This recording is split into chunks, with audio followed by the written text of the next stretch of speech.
Hello, everyone. Thank you for joining.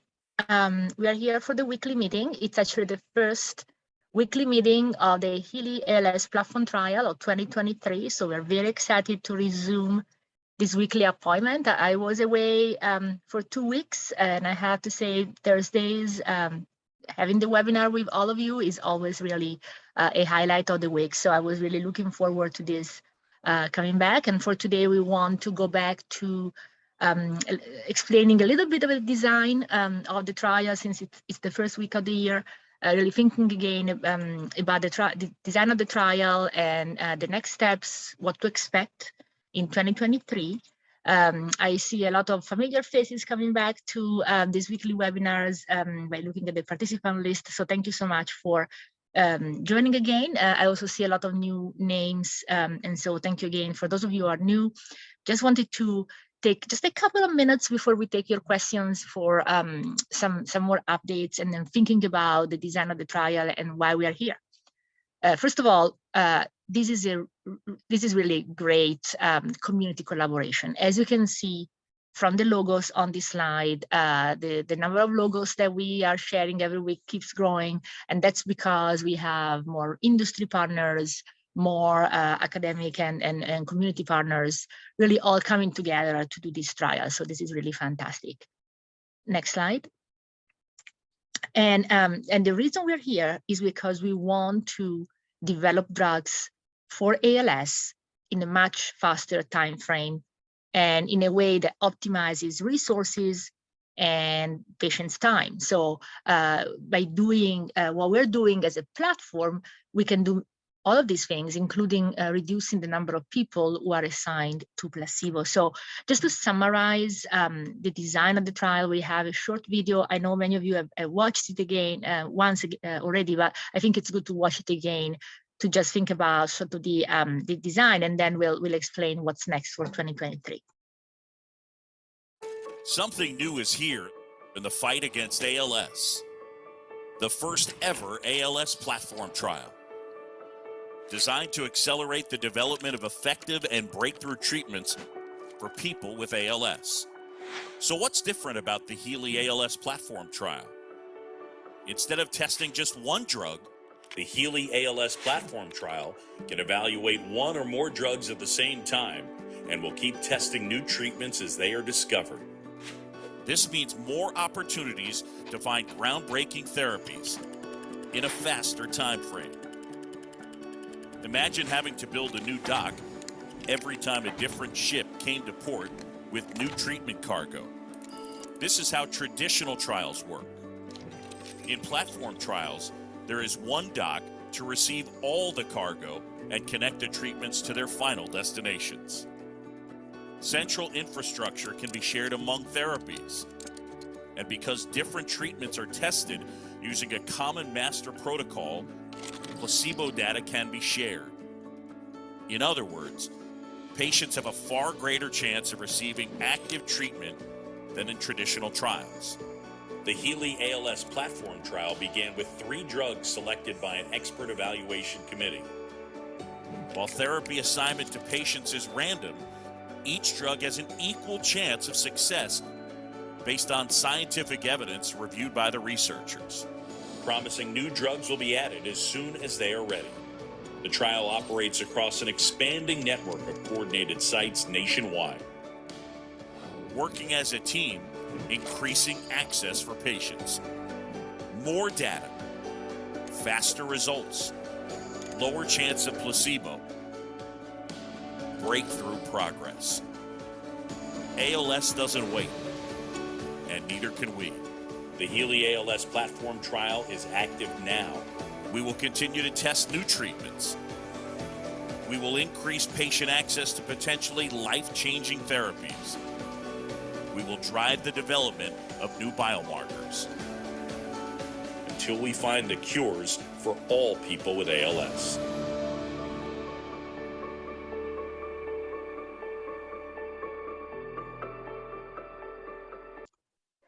Thank you for that. So it's this central infrastructure, a protocol that allows those efficiencies that we spoke about earlier and the video explained. And obviously, all of this would not be possible without the hundreds, now over 1,000 people with ALS who have already entered this protocol and this trial. So over 1,000 people have decided to screen and participate in this collective project, really to try to find treatments for people with ALS. So thank you to all of you who are supporting the trial in so many ways, and obviously a special thanks to all the participants and all the people who are considering participation. As you heard in the video, when somebody decides to enroll in the platform trial, the individual is assigned to any of the active regimens that are, by regimen I mean drug trials, that are present in the platform at that time. And then they are assigned to active or placebo in a 3-to-1 ratio, meaning that for every 4 people who enter the trial, 3 out of 4 receive active and only 1 placebo. That's for the placebo-controlled period of the trial, which is about 6 months. So if you can go to the next slide.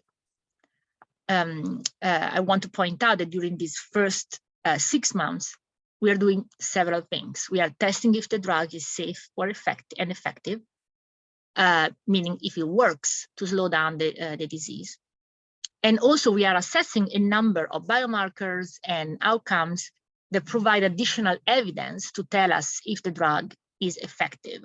Specifically, we look at genetics biomarker, we look at neurofilaments and a number of other biomarkers. And over the course of the next few webinars, we will also have experts come and talk about all of these important biomarkers that are all contributing to ALS research as part of the trial. Next slide. So all of this again is the core of the project, really trying to test safety and efficacy, as well as a number of biomarkers over the randomized period when people are assigned to active or placebo, which lasts 24 weeks, which is about 6 months. Now, at the end of that period, everyone who completes the randomized period becomes automatically eligible for what we have been calling an open label extension period. I can already tell you that we're going to be changing the nomenclature to active treatment extension. And that's important because basically what we're going to do, what we've been doing and will continue to do, is to allow people an opportunity to extend their treatment, regardless of whether they were on active or placebo during the initial randomized period. Then they're going to be given the opportunity to receive active treatment long-term. Why is this important? Because essentially, during the initial randomized period, the initial 24 weeks, we are comparing directly people, on active compared to people on placebo. And then everyone goes on active. And that gives us an opportunity to compare outcomes, meaning safety and efficacy, between people who started early, the original active group, compared to people who started later. They still started the drug, but they started 6 months later. Those are the people who were originally randomized to placebo. So that allows us even additional learnings. And actually, this is the same strategy that was used in the center trial that recently led to the approval of Relyvrio. So that's why the open label extension period, which are now calling active treatment extension, is such an integral component of the trial itself, because it provides us with data, important data, that, for example, in the case of Relyvrio, it helped lead to the approval of the drug, because it was, again, an important component of the trial itself. So hopefully we will be in the same situation with some of the drugs that we are testing. Next slide. Catherine, Catherine is our patient navigator. I know many of you know our patient navigation, patient engagement team. Catherine and Alison are here, so thank you to both of you. So Catherine, can you tell us a little bit more about kind of the progression of the trial over the last 3 years? Yeah, sure. So for those of you who may be new to this webinar, and as we head into 2023, we just wanted to look back at where we've been. So the trial started enrolling in July 2020, and at that point, we were testing 3 study drugs simultaneously. So those are regimens A, B, and C. And when we head to the next slide, shortly thereafter, we added a 4th regimen, regimen D. That was in January of 2021, so about 6 months after the first 3 launched. And on the next slide, in 2022, we added yet another regimen, regimen E. That regimen is still ongoing.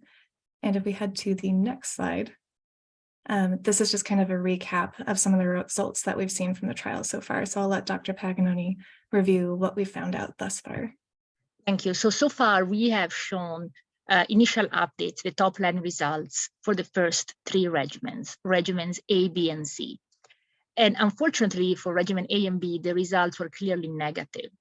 Now for regimen C, while the primary endpoint was not met, we did have a positive secondary endpoint analysis that suggests that there may be a survival advantage for people who were taking the drug called CNM-Au8. And this is an important result worth following up.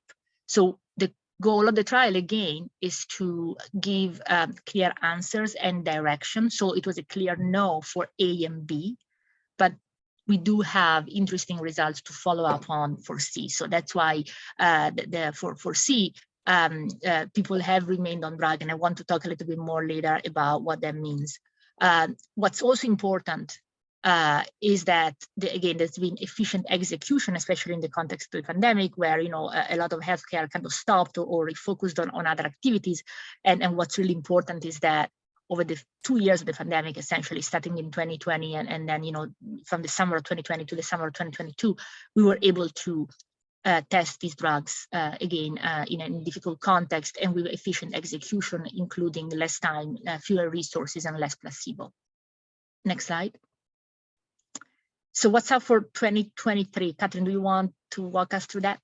Sure. So as you may have sensed the pattern, this is a perpetual adaptive trial, and keyword being perpetual. So we continuously are in communication with drug companies looking for the next thing to put in the pipeline. So for 2023, we're in discussion with a few companies. So coming up next will be Regimen F, and we're working with a company called Calico on that one. And then Regimen G, which we also hope to add later in 2023, we'll be working with a company called Denali. And we'll talk a little bit more about that later in the webinar too. We can go to the next slide. Regimen E currently is the only regimen that's open to enrollment right now at this moment.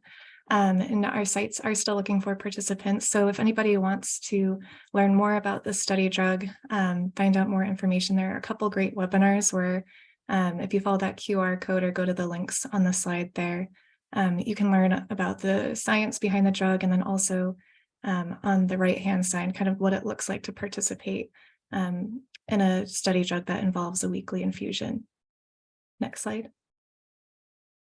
As I mentioned, we have many sites who are enrolling for Regimen E, testing the drug trehalose. 60 sites across the US are actively enrolling participants, and you can find the site map with all the locations as well as the contact information on our website by following the QR code. And I do want to note that the sites with the green tags are kind of a warm welcome to the trial over 2022. They were brand new sites for the trial. So in addition to adding new study drugs, we're also always trying to look to expand and reach new geographies. Go to the next slide. Some Regimen E enrollment updates. As a reminder, we are targeting to enroll 160 people per regimen, thereabouts. As of this morning, 193 people had signed consent to the master protocol. Participants have been assigned to Regimen E after they passed the master protocol. That number is at 147. And then participants who have actually started Regimen E and have been randomized within Regimen E, meaning they're actually receiving the study drug or placebo, that number is 138. And that number there, so 138 out of the target for 160 people total. So we're making good progress, but still enrolling. We're not quite where we want to be at that 100%, but we're, hovering around 85.6%. We can go to the next slide. Another important thing we wanted to touch on for plans in the new year, in the Q1 of 2023, we'll be starting up this NIH grant-funded expanded access protocol for trehalose, which is the study drug being tested in Regimen E. This is in companion and in parallel to Regimen E itself, so it's separate from the research trial, and it involves people who aren't eligible for the trial itself due to the criteria. So if they don't meet the inclusion or exclusion criteria, this is an alternate pathway. And it can give us some information about long-term safety and efficacy in a population beyond those who qualify for the trial. And there's some built-in aspects too, looking more at the biological impact. So that's 25 sites that we're going to be starting that at. And there will be, about 70 spots spread across those 25 sites for this expanded access program. Next slide. So as I mentioned earlier, we are planning to start Regimen F will be the next regimen that will be opening to enrollment in Q1 this year. This is kind of a mouthful. It's not an easy drug to pronounce, but it's ABBV-CLS-7262 is the name of the study drug that we'll be testing. It's developed by AbbVie and Calico Life Sciences. And this regimen, as well as the next one I'm going to talk about, share really similar mechanisms of action in terms of the science behind them. So it targets a protein complex called the EIF2B. And this is a key factor in the integrated stress response. So essentially, the idea behind this is that neurons exposed to cellular stressors, when that stress response is maintained chronically or over a long period of time, there's disruptions in protein synthesis. And that can lead to the formation of TDP-43 containing stress granules in the cells. So the goal of the study drug is to restore normal functioning protein synthesis and reduce or prevent the formation of potentially toxic TDP-43 stress granules, which are thought to be a hallmark in ALS pathology. And on the next slide, it gives similar information about the science behind Regimen G. Regimen G will be testing a drug called DNL343, which is being developed by Denali Therapeutics. Next slide. And I think this is the last slide. So this is just the registration link, as well as a link if you want to sign up for the ALS link. It's an email broadcast system to share news about ALS research, as well as news about these webinars, special topics, guest speakers. And we'll be meeting weekly on Thursday evenings. So definitely register to attend if you'd like to keep tuning in.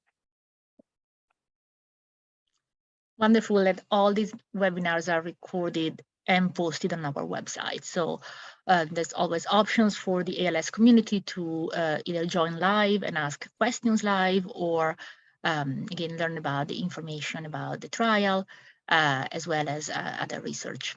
So I know we always get excellent questions, so perhaps we can move on to the Q&A section. And Catherine, can you offer us what questions we've been receiving? Sure. So I did want to start. I've been getting lots of questions offline through email, which everyone is welcome to do here if you want to email me questions in advance. But one we've been getting frequently this week is about the decision to transfer from open label extension to expanded access for Regimen C, CNM AU8. Could you talk a little bit about that, Dr. Paganoni? Yeah, absolutely. So this decision affects the people who are currently enrolled in the open label extension period of Regimen C, testing CNM AU8, which was the third regimen that we shared earlier. So as discussed before, after the initial 6-month randomized control period, there is a long-term open label extension. And now the industry partner, Clean Nanomedicine, decided to transition those participants who are still in the open label extension period to a separate protocol called basically an expanded access protocol. So from the point of view of the participant, or the person receiving the drug, the overall experience, let's say, won't really change. Actually, the expanded access protocol will have a more streamlined, a linear schedule. So that's good, less time, less effort, and still continuing to receive drugs. So from the point of view of the participant, they will be able to continue to receive drug simply under a different protocol. However, there is a transition period, meaning that the sites need to work with Clean Nanomedicine on this transition to ensure that all the processes, the administrative approvals are allowed, and so are processed and approved. And so this is going to happen over the next few weeks. And so again, please work, if you are a participant, please work with your site to discuss again the logistics of that. The sites will have to do a lot of work to really make this transition possible. At the same time, I think this transition is actually coming with a lot of benefits for several reasons. One of them being that the new protocol, the EAP, will actually allow even more spots. So by doing this transition, we are actually opening up more spots for people with ALS who may be interested in getting access to this drug, even if they did not participate in the platform trial. So again, please connect with your sites. This is more an administrative change than anything else. But I think it's important for people to know, and we will be in contact. We are already in contact with all the sites to clarify questions so that, again, we can facilitate the transition. The new program, the expanded access program, will be managed directly by Clean Nanomedicine. And I believe that we will be inviting them on this webinar. I haven't asked Clean yet, but I was hoping that they can come next week. So, again, more to come on this. Please come back and join this webinar again, because we want to continue to provide information. You may have touched on this, but somebody was asking specifically, will there be potentially a gap in treatment for people in open label extension while they transition to expanded access? So we are hoping that that will be minimized. There could be a gap in time. I would mention that the drug itself has a very, very long half-life. What that means is that the levels stay constant over several weeks. So practically speaking, because people who have been in the open label extension have been receiving the drug for months now, they are a so-called steady state. And the levels of the drug will remain at the desired level for several weeks, even if there is a short gap in actually receiving the drug. So I think that that's important to consider. That said, again, we're doing everything we can to minimize the gap.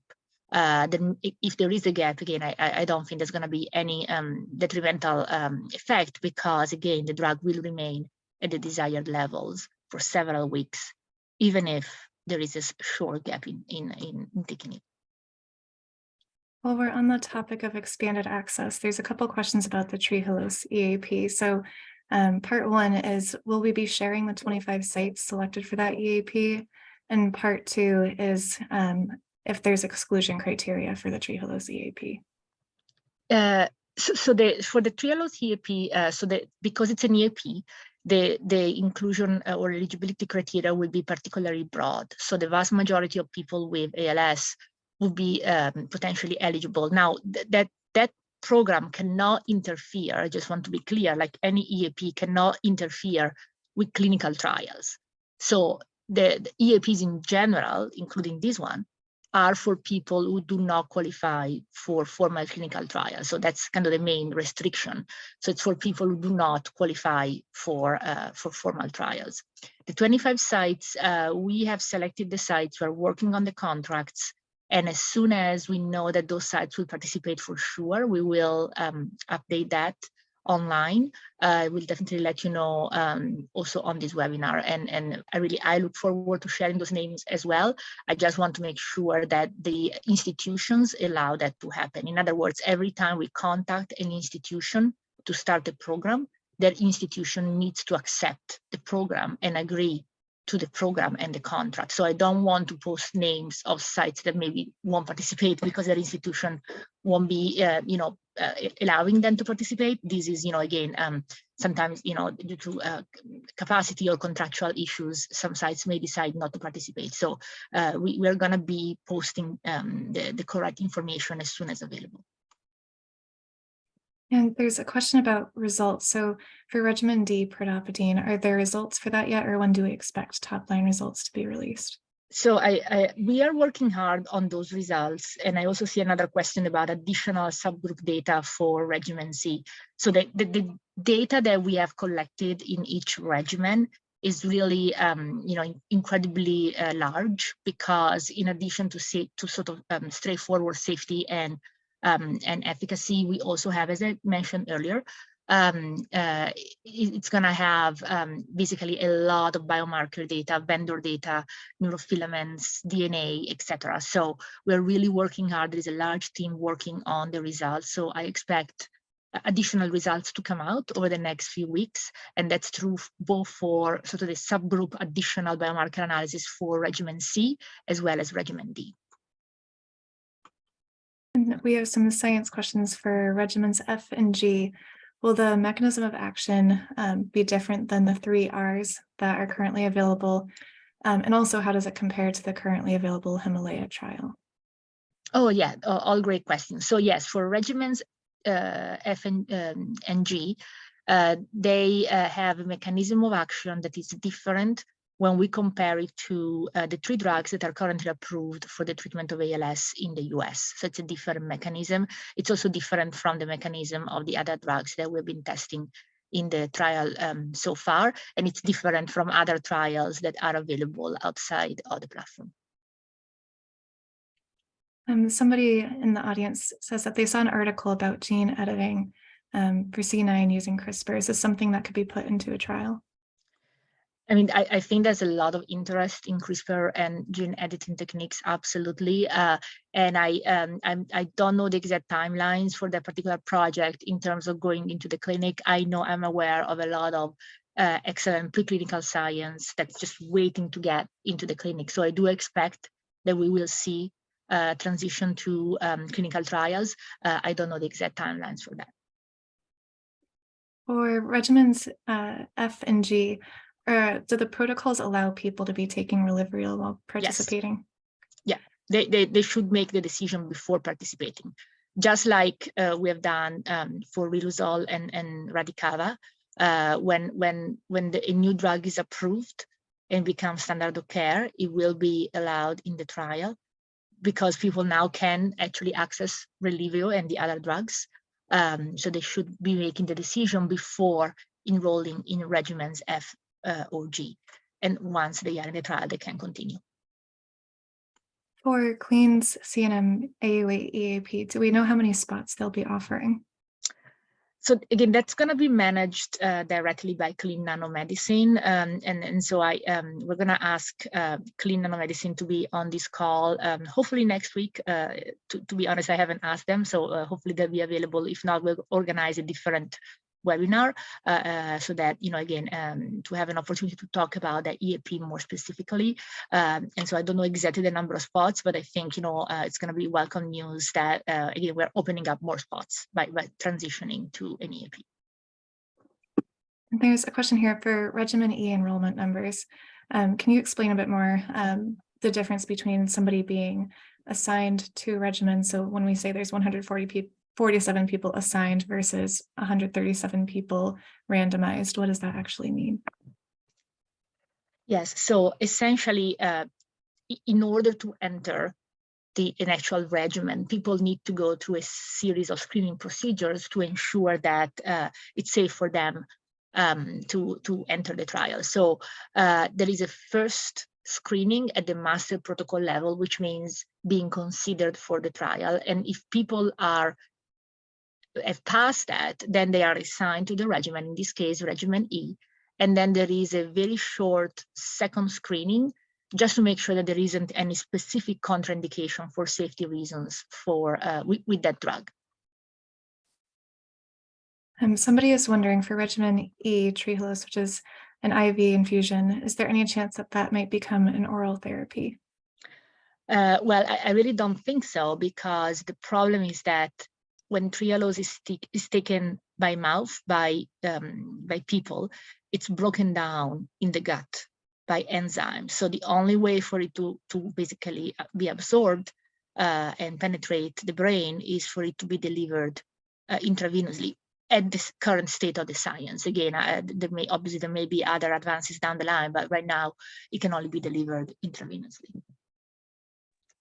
And there is a follow-up question about the science and mechanism of action behind upcoming regimens and how that compares to the HEALEY trial. And I want to kind of put a teaser trailer in that we do have, every time we start a new regimen, we work with the company to offer a dedicated drug science and mechanism of action webinar that is an hour long compared to these half-hour ones. So as soon as we know the date for that will be a great resource to learn more about the science behind it and specifically what it does. But I don't know, Dr. Paganoni, if you know more about in comparison to Himalaya trial It's a different specifically. mechanism. Yeah, we don't have a drug that has the same mechanism of the Himalaya trial in the platform right now.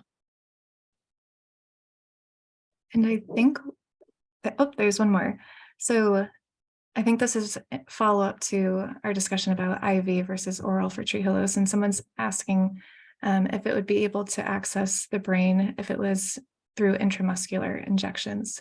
There are some drugs that are both IV and muscle injections. That's a great question. I actually don't know the answer to that. It depends again on the formulation that the company has made. Obviously, every time you have a new formulation, you have to go through a set of procedures to make sure it's good to use. That would be great if that was available, but not to the best of my knowledge. But obviously, if we see positive results from this regimen, I'm sure that there will be a lot of interest in trying to optimize the delivery. Great. I think we got to most, if not all. There might be a couple straggler questions about Clean's EAP, but I think, like you were saying, representatives from the drug company will be joining a webinar, and we'll announce that. We'll send it out again. So if you sign up for the ALS link, we'll let you know in advance which webinar. We can talk about that in more detail. Yeah, I mean, absolutely. And again, we've been working closely with Clean. It's a great partnership. They recently made that decision. So as soon as the decision was made by Clean to transition people to an expanded access program, we announced that. And now we're working through the operation. So I really appreciate that people are asking questions. I do want to make sure that we have, other webinars, hopefully next Thursday, if not other webinars, to make sure the questions for both, both from the sites and the people who are helping with the transition, as well as the participants, everyone can have an opportunity to ask questions. Again, it's a lot of work to transition, definitely, and there are things that need to happen, also in terms of paperwork. I would say I'm really glad that this means that more people with ALS will be able to access the drug. So overall, it's a good transition. And the last thing in the chat here is just somebody's wondering how many people join these weekly webinars. And yeah, we can absolutely, we're proud to have a good following week to week. I think we've got a lot of repeat people who tune in regularly and new people every week too. So right now there are 59 participants, but usually it peaks around 65 on the weekly basis. Or if there's a special webinar, we tend to draw in a bigger crowd, maybe 120 to 150. And I know that Alison has been keeping our metrics, also the recorded views, and we really plan on releasing them and publishing them. So thank you for the question. So as soon as we complete the paper, obviously that will be published, and then you'll see all the metrics. Thank you. Thank you so much. We'll see you next week. Thank you.